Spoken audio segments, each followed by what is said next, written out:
All right, boys. It's the weekend where we get Premier League and FA Cup action all at once. We got this, we got that. It's all over the place, man. I'm real excited, except, Arsenal's not in the FA Cup anymore. That's real sad. This is Red Card Radio.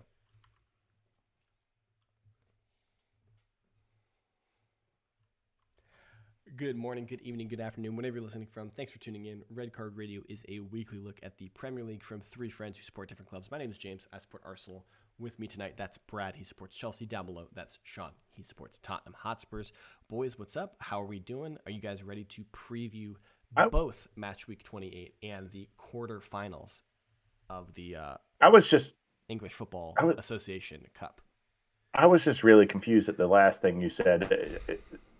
It was two letters. I just was confused. What is this? About FA Cup? Yeah.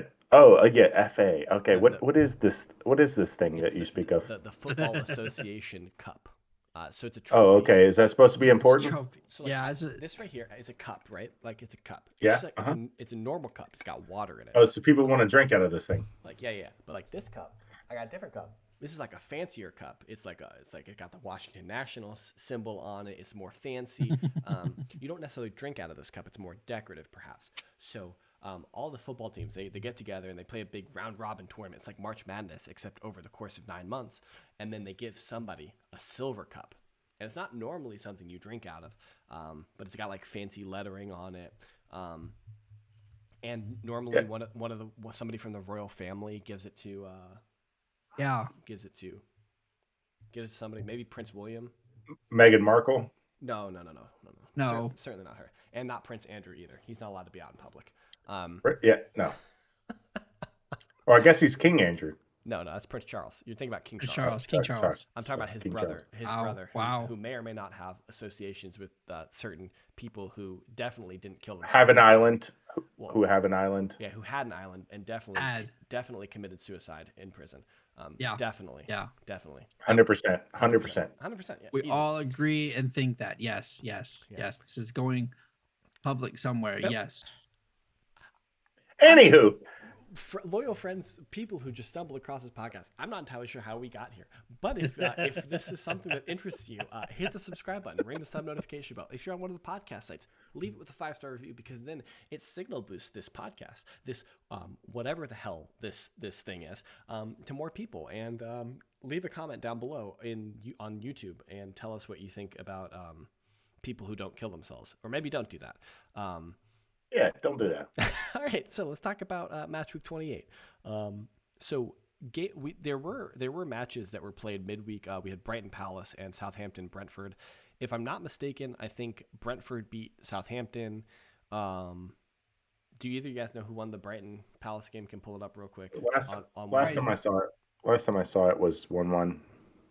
I believe. Interesting anecdote about the Brighton Palace game before I tell everybody what happened in the rest of the games while I'm stalling for time for you guys to find out who won that game. Apparently Crystal Palace ran out of senior keepers. Like all of their senior keepers got injured, so they had to play like, I guess, an academy person, or like, I don't know. It was really kind of wild. Yeah, Palace did.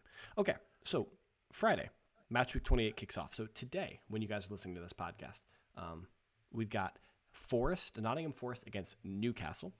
Saturday morning kicks off from Villa Park with Aston Villa and Bournemouth. We got Brentford, Leicester, Southampton, Spurs, Wolves, Leeds, Chelsea, Everton, and then on Sunday we've got Arsenal hosting Crystal Palace, and that is the last Premier League match before the international break kicks off.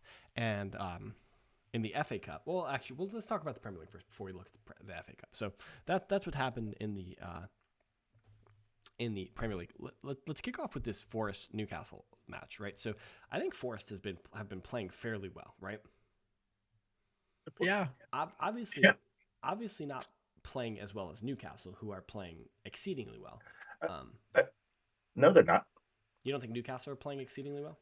The last round of form, they got to win the last game out. Before that, loss, draw. Yes, so they're okay. I was thinking more holistically across the course of the season, less specifically. Of course, the season, yes. Do we think? How do we? This is at the community stadium I think is what it's called. This has got draw written all over it for two reasons. Okay. Because Newcastle are now dubbed Draw Castle. Okay. They've been the draw castle. That's all they do is draw games. 11 draws. They lead the league tied with Brentford for the most, and the second closest is Crystal Palace with 9, which I'm impressed with that. Nottingham Forest are on a run of loss, draw, loss, draw, loss. Oh, so inevitably the next game should be a draw. So this is two galaxies coming together to form one. Yeah. So it will be a draw. Sean knows how a roller coaster works here.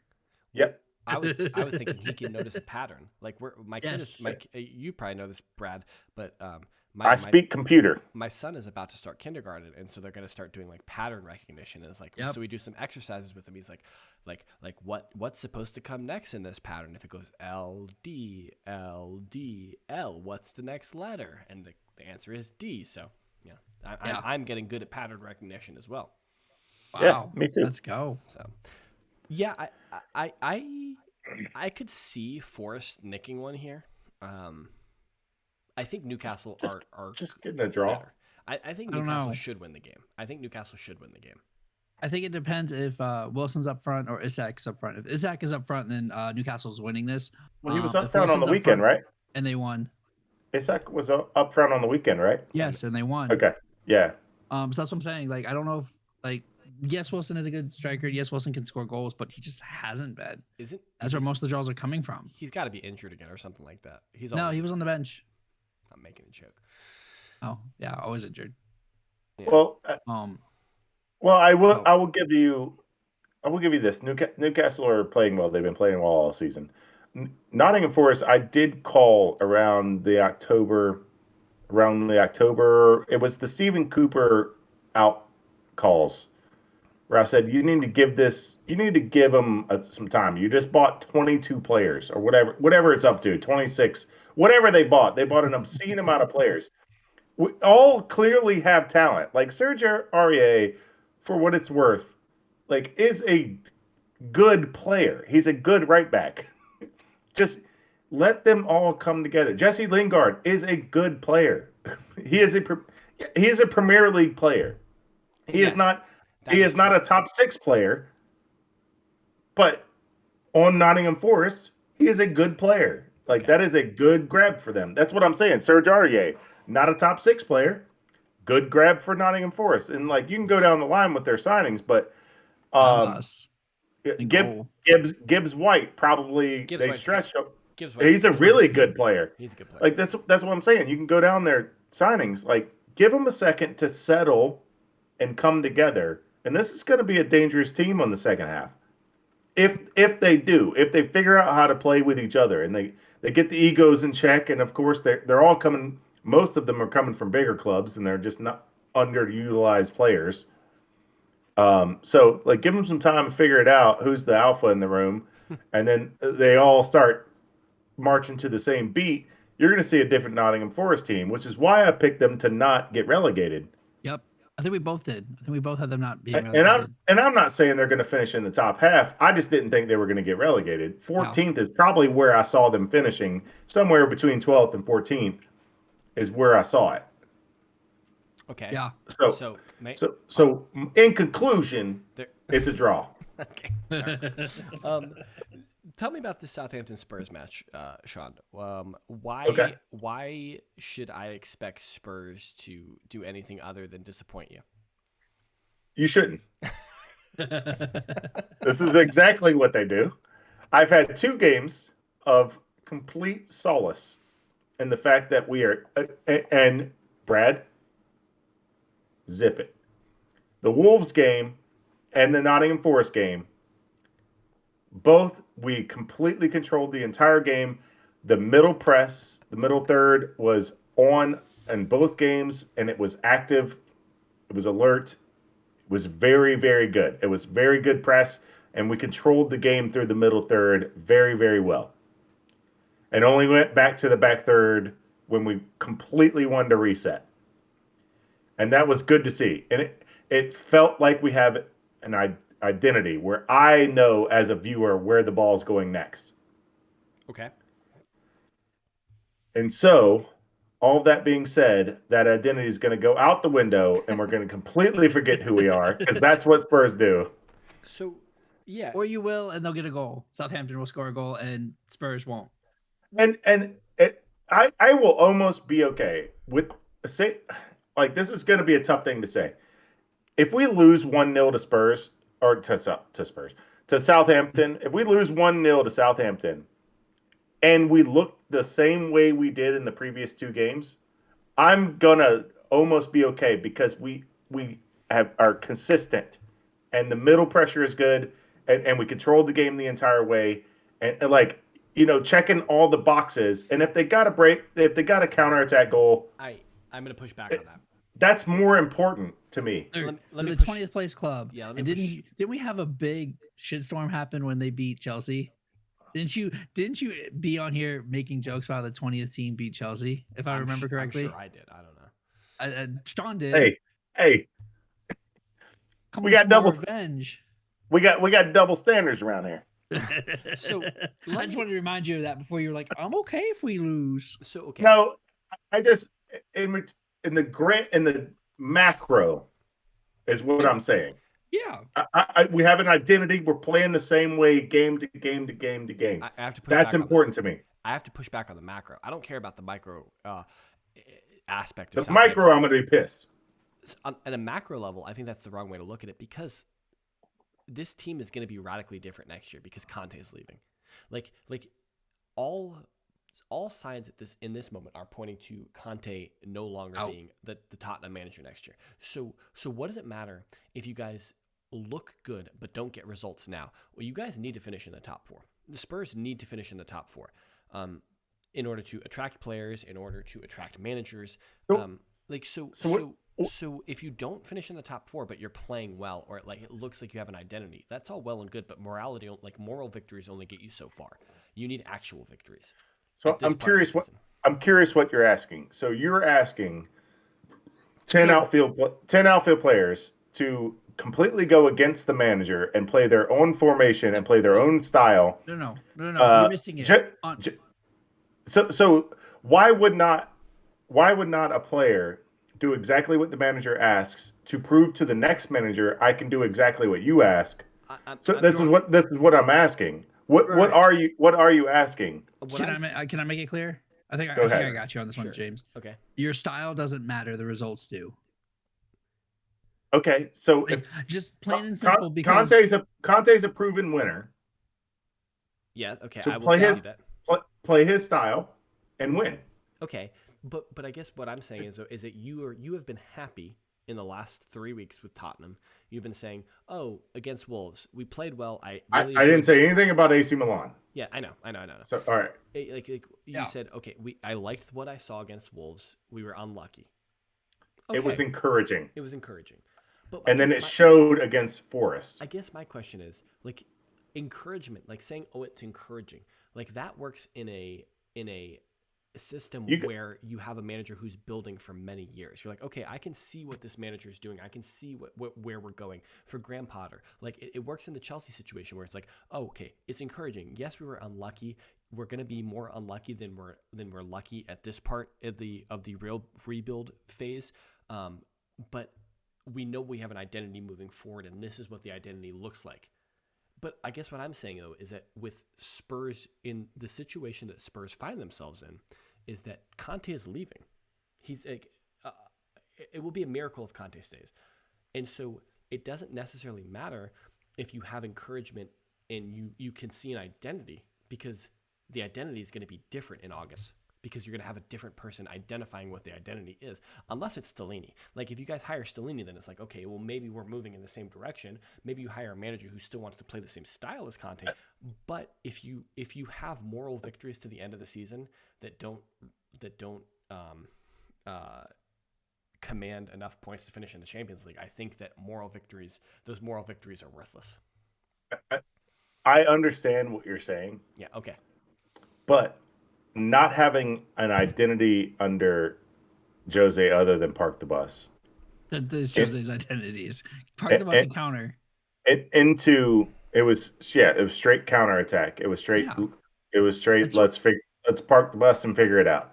what And Conte does too, though. To be fair, I disagree. I disagree, Brian. into Nunez, who clearly into Mason, who had no idea what he was doing. Nuno was in over his head. He didn't know what was going on. Nuno was in over his head into Conte, and finally, this far into it, we seem to have an identity. I am happy with that. That's fine. And give me my couple of weeks where we seem to have an identity and we seem to play with a certain pizzazz. Okay, I mean, there's a passing pizzazz that it feels like 09 Barca when we are moving it. That's what it feels like to me. It feels like to me because it's been so bad recently. Okay, man, the plight of a Spurs fan. No, he's down there. Yes, it's bad, man. It's bad. I feel bad for for the Wolves comments now because of that. I'm sorry. I'm just trying to find any kind of happiness I can. Yeah, but I think if you don't have a style and you still get this result, I think you're happier than not. I think on a real note, if we look good and win 1-0, I'm good with it. Yeah. Mm-hmm. But we need to be oppressive the way we have been the past 2 league games. We need to be oppressive. If we sit back or if we're off our game and Southampton are up our butt, then everything's derailed. But what the point I was getting to is that, like I said, the players need to prove to the next manager or Conte, if he stays. He hasn't said either way. All signs point to he's going. But if he stays, I can play this. Yeah. I can play whatever the manager puts in front of me. That's fair. I don't and the players need to do that. Yeah. Sure. Yeah. Okay. Chelsea Everton. This should have been Frank Lampard's return to the bridge, but it's Sean Dyche. Are you ready for 4-4? 4-4-2? Effing 2? Yeah. Are you ready for that? I am. Here's the thing, though. If Chelsea wins, we move up. Oh, do you? Move up to 9th. Well, word? Yeah. On the same matches as Fulham. Because Fulham hasn't played. Fulham has played. They played their game and they lost. Now, Brentford. True. That's a fair point. I'm going to let you finish, but I remember last week you were hyped because Chelsea had scored 1 goal. And then they scored 2 goals. And now they scored 3 goals. Are we can go foe? Scoring 2. Foe. 2. 2. Okay. You think it's 2 what? 2-0. You think you're scoring 2 goals against this Everton team? Okay. Yes. Have you watched a lot of Everton posts since Sean Dyche has come in? A little bit. They have more energy. It's that new manager bounce. I don't even know if it's new. They look to me when I watched them last weekend and I was like, this team, the way they're playing should not be in 18th, right? They are 15th. Well, wherever they are, they're Chelsea on crack. If they had a striker, they would survive. But they have, I think, even worse goal scoring capabilities than Chelsea does, and that's saying something. This is going to be a game of teams wanting to score but having no thrust in that manner. You're pushing back on the Chelsea being impotent because we've shown a completely different side, a completely different game these past 3 games. It's clicking. The team's together. We're moving. We're scoring goals. Yeah, but okay. Do you think you're going to be able to break down a block of 8? Yeah, we did against Leicester. I don't know if you saw the Havertz goal, but there was 6 defenders around. Havertz hits a turn, ends over the top. I think that Everton are going to be less interested in being advanced than Leicester. I think Leicester kind of still fancy themselves as a big boy and still fancy themselves to go out and play football and try and play against the big boys.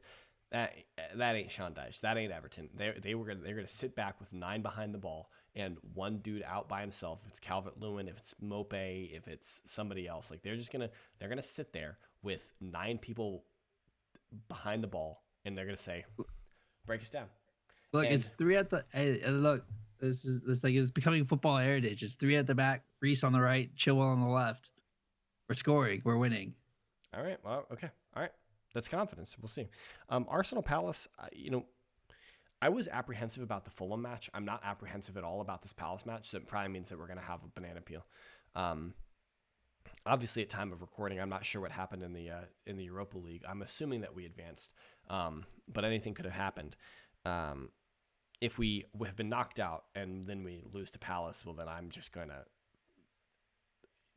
I might not be next week. I might have a sick week. I might take my first unplanned break from Red Card Radio since the inception, and let you guys figure it out.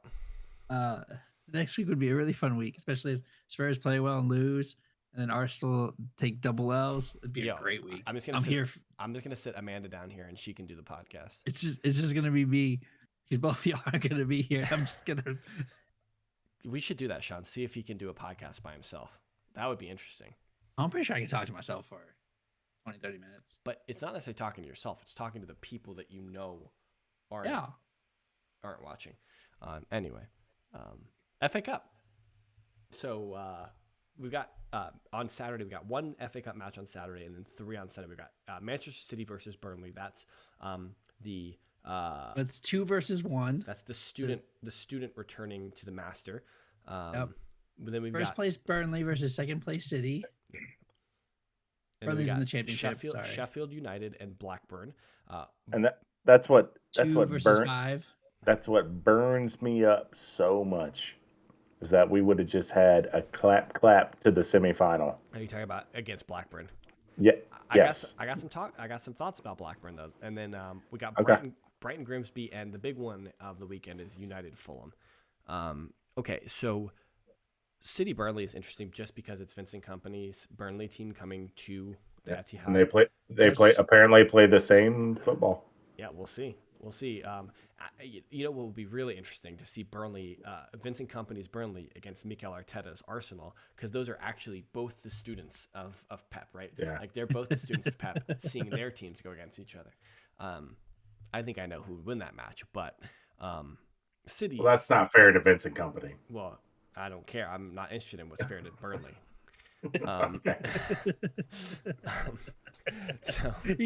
So Manchester City wins this, right? About 7-0. Yes. Okay. Sheffield United Blackburn. Who do you guys fancy in that one? Sheffield. Hold on. Let me check form. I got the championship table pulled up because I wanted to see this. Blackburn. Yep. Sheffield's lost 2 of their last 5. Blackburn's lost 1 of their last 5. So Blackburn's going to win it because Arsenal loanee Charlie Patino is a monster, and is going to beat up Sheffield United. And that was what I was going to bring up, is that like you were saying, oh man, if Spurs had beaten Sheffield United, then we would have had an easy walk to the semifinals. You forget about my boy Charlie. Charlie's going to have been running laps around Hoiberg. And we would have drawn Grimsby after they beat Brighton. Brighton's going to beat the stuffing out of Grimsby. We're all rooting for Fulham, right? In the Fulham United match. Yes. Like no one can stomach United. I can't handle 2 Baldies winning trophies around here. He already got the League Cup. We can't handle that. I just think I can't stomach it from like a United Twitter perspective. Like this lot. Yeah. Like this lot is just something else. How you feel about Ten Hag and his crying today? Oh my, this guy. Okay. On day of recording. Yes. So Ten Hag had this comment about how he's his team. He's had one match all season where he's had all of his players available, whether it's been players have been suspended or injured or they have sickness, illness, and he said, well, look at Arsenal. Arsenal, they've always been healthy. They get to pick their. No, they haven't. Thank you. Tomiyasu's been injured for 4 months. It feels like. Okay. No. Ben White's just replaced him. That's true. Ben White's replaced him at Gabriel this point. Gabriel Jesus has missed 12 matches. That's a third of the season. Emil Smith-Rowe has missed like 75% of the season. Zinchenko has missed, I think, 7 games. Partey missed 5 games. Okay, and then there was the one situation where all of our recognized number 9s. So Gabriel Jesus was out, Nketiah was injured, and then the guy who'd been playing false nine, Trossard, got injured. So what were we supposed to do then, right? So this man is out here talking so much unbelievable smack and having no basis in reality. Yeah, I was gonna say, even I didn't even think about this, but he said that knowing Gabriel Jesus just came back from injury. Does he know that? Obviously not, because I don't. I'm just like being honest. Is Ten Hag he's just right now? He's just only on the Trey United echo chamber. Yeah, right. and look, it does suck to cheer for Fulham, but yeah, bump United. It's just we can't be having this. I can't see. I want all Baldies out of here. I need Willian to bang in some goals here. That's what the only Baldy I want in this situation is Company. Actually, I don't necessarily care. I'm actually rooting for City. City needs to advance. City needs to be Why? What? Why? Why? They need to be playing every match they possibly can, man. You want the maximum again? We need some fixture congestion for Manchester City. We need them playing every 3 days for the next 8. Well, they have. Are you aware? Are you aware that they have 33 first team players? Yeah, and I'm also aware that they have a robot. So, what does it matter? But they need to play every match that they possibly can. Yeah. Okay. Yeah. It doesn't matter. Yeah. You can wish for whatever congestion you want. They have 33 first team players. I know, but still, Somebody put up a stat straight up against Riyad Mahrez over a time period versus Eden Hazard over the same time period. And some of that overlapped with Leicester, but most of it overlapped with Man City. Riyad Mahrez is a better winger than Hazard. And stats. But I looked at that and I was like, you got to look at the eye test, buddy. If you look at those stats and say that Riyad Mahrez is a better player than Eden Hazard, you haven't watched a single single. Yeah. It's been what, 2 years, 3 years since Eden Hazard has left? I think 3. We'll say 3. He still has the most man of the matches in the Premier League from 2017 until now. You can't have watched football games during that time period and tell me that Riyad Mahrez is better than Eden Hazard. Like, they are stretching.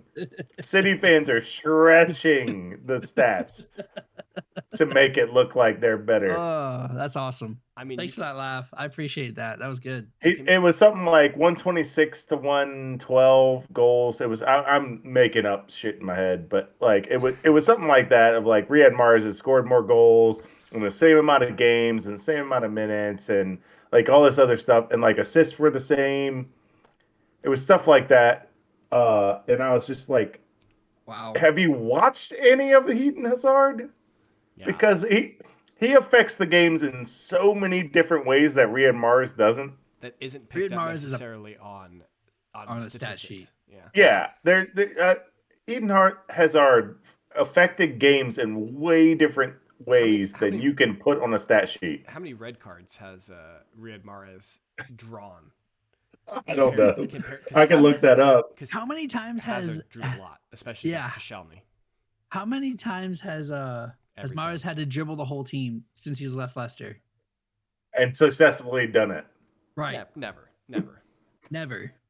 We done like that's a fun. And it was that was wow. How many times has Riyad Mahrez seen a cheeseburger and said yes? Probably none. Not as many times as Hazard. Yep, all right, that's a good place to stop. The Hamburglar will take us out. If you are still new and you haven't hit that subscribe button, ring the sub notification bell. Hit the subscribe button. If you're on the podcast site, follow, 5-star review. All that stuff really does help us. Share it with somebody. And then watch some football this weekend. And then get in the comments and let us know what you guys watched. Check out yesterday's news episode. We had a review of match week 26 or 27 or whatever it was last weekend. And honestly, if you don't watch them, just pull them up. Let them run in the background while you're cooking dinner or something like that. Operation Trick Google is in full effect. So pull it up at home, pull it up at work. Do all the things to trick Google. We're really happy about that. Hit us up on Twitter. That guy over there, that's at KSBradG. Down below, that's at Whiteheart_Sean. I am at James Tiffany. Collectively, we can be reached at redcard_radio. That's it. That's all we got. Check back next week after you watch some football. We'll have a review of all this stuff. Because I guess we're going into an international break after this weekend. So, yay! Maybe we'll take a week off. I doubt it though. We'll be back. We'll be back next week. Definitely check back. We will. We'll find something to talk about. Yeah. Well, I'm sure there'll be something. I'll just say it that way. Until then, have a good one. We really appreciate it. Take care, guys.